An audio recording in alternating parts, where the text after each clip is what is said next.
ఊరుకోవయ్యా. నాకు పెళ్ళయి ఇన్ని సంవత్సరాలైంది. చెద్దన్నానికి వేడన్నానికి తేడా ఇప్పుడే తెలుస్తోంది. అలాగంటావా? తేడా చూపిస్తాలేవే, నువ్వేం టెన్షన్ అవ్వకు, నేను ఉన్నాను కదా, నీకు నైట్కి చూపిస్తాను చూడు.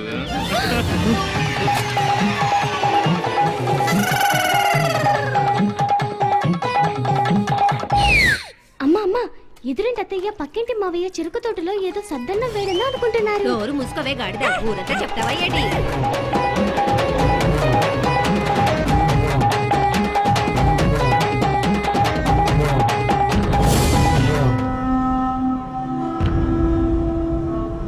ఆ ఊరమ్మని చేసుకోవద్దని చెప్పాను, దీన్ని పెళ్లి చేసుకుని వచ్చి మన ఊరికే చెడ్డ పేరు తీసుకొచ్చాడు రా.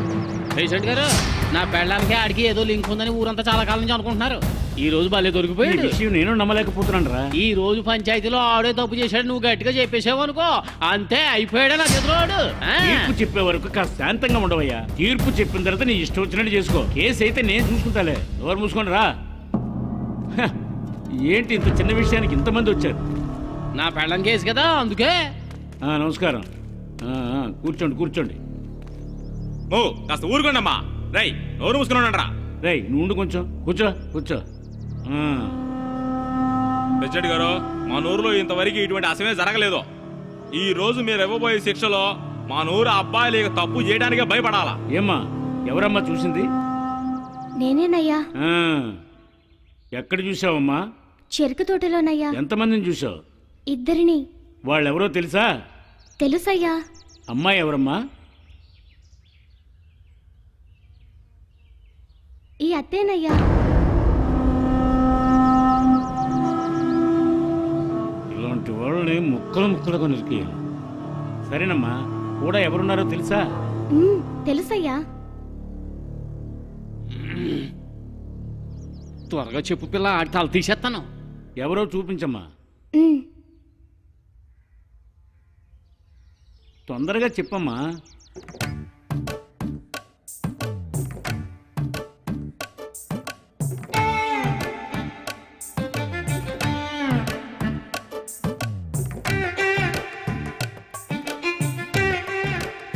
అరే ధైర్యంగా చెప్పమ్మా, నిన్నేమనుకుంటా నేను చూసుకుంటాను. నేనున్నాను కదమ్మా, భయపడకుండా చెప్పు. ధైర్యంగా చెప్పు, భయపడకమ్మా, నేను చూసుకున్నాను కదా, చెప్పు.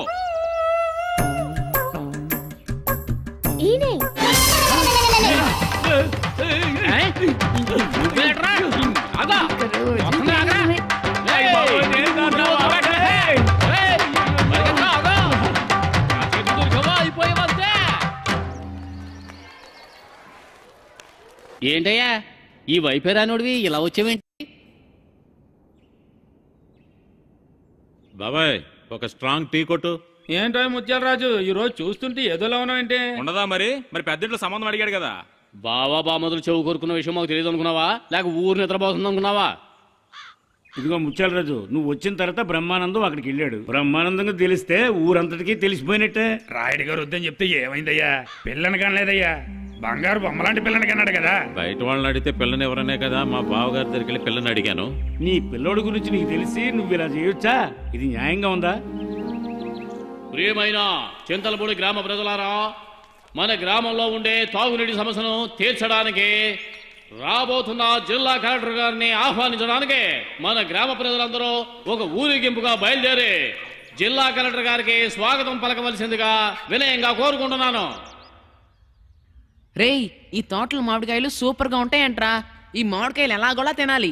రే బుద్ధురా, తప్పురా, వెళ్ళిపోదాం. నీకు భయం అయితే నువ్వు పోరా. మిమ్మల్ని మార్చడం నా వల్ల కాదు. వాడు పోతే పోయాడు కానీ నువ్వు వెళ్ళి రాళ్ళు తీసుకురా. నువ్వు వెళ్ళి చూస్తుంటావేంటి? ఒక్క దెబ్బకి 2 మామిడికాయలు పడాల్సిందంతే. కలెక్టర్ గారు వచ్చారు, కలెక్టర్ గారు వచ్చారు, తప్పకుండా కొట్టండి, ఆయన ఆహ్వానించండి. తప్పకుండా తప్పకుండా రండి సార్, రండి. నమస్కారం అయ్యా.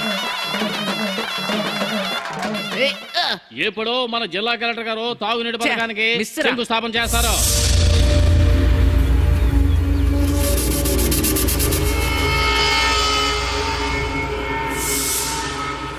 ఇదిగో చూడు. ఏంటి? విచిత్రంగా ఉన్నాయని వీటిని చేతిలోకి తీసుకోకు. సరే. ఓ సామి ఈడ ఉల్లిపాయ పెట్టాను చూసినావా? చూడలేదా? చూస్తే చెప్పు సామే, ఒక్క దెబ్బతో 10 మంది లేచిపోతారు. అయితే ఇది ఉల్లిపాయ బాంబాయి ఉంటుందా? ఒక్క దెబ్బతో 10 మంది లేచిపోతారా? ఏంటయ్యనా రాళ్ళు తీసుకురమ్మంటే అటు ఇటు చూస్తావేంటి? ఒకవేళ దీన్నే తీయమని చెప్పాడా? సరే తీద్దాం. ఏ మతిపరుపు, త్వరగా రాళ్ళు తీసుకురా. ఇదిగో తీసుకొస్తున్నాను కదా, ఏంటి అవసరం? తీసుకురావద్దా? డయానా అది ఇవ్వద్దు, అది ఉల్లిపాయ బాంబు. ఇదిగో తీసుకో. నా మాట విను, దాంతో కొట్టద్దు. చిన్నరా అయినా మంచి బరువైన రాయి తీసుకొచ్చావే. విసిరేయద్దు, 10 మంది చచ్చిపోతారు. ఇప్పుడు పడతాయి చూడు. ఆగాదు సాగలో గేట్లు తెరిచారంటే చాలు మన పొలాలు